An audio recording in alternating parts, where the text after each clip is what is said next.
والسلام علی من لا نبی بعد اما بعد۔ اسلامی بھائیوں، انسان اگر کسی مجلس میں ہو وہاں ایسی گفتگو زیادہ ہو جائے جس سے آخرت میں کوئی فائدہ نہ ہو تو اسے مجلس کا گناہ مٹانے کے لیے دعا پڑھنا چاہیے۔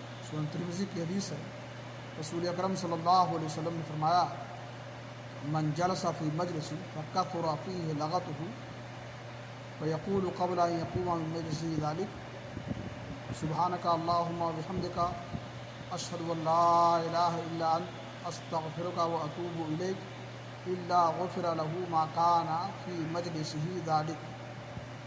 جو شخص کسی مجلس میں بیٹھے اور اس میں لایعنی باتیں زیادہ ہو جائیں تو مجلس سے اٹھنے سے پہلے یہ دعا پڑھ لے، جس کا ترجمہ یہ ہے کہ اے اللہ تو پاک ہے اپنی خوبیوں کے ساتھ، میں جو ہے شہادت دیتا ہوں، گواہی دیتا ہوں کہ تیرے علاوہ کوئی حقیقی معبود نہیں ہے، اور میں تیری بخشش اور مغفرت طلب کرتا ہوں اور تیری طرف رجوع کرتا ہوں، تو اللہ تعالیٰ اس گناہ کو بخش دے گا جو اس مجلس میں اس سے صادر ہوئی ہے۔ گناہ سے مراد چھوٹے چھوٹے گناہ ہیں، رہا معاملہ کبیرہ گناہ کا تو اس سے توبہ لازمی اور ضروری ہے۔ اللہ رب العالمین سے دعا ہے کہ اللہ تعالیٰ ان مجلس کے آداب کو توفیق دے کہ ان کا پاس و لحاظ رکھیں۔ وآخر دعوانا الحمد للہ رب العالمین۔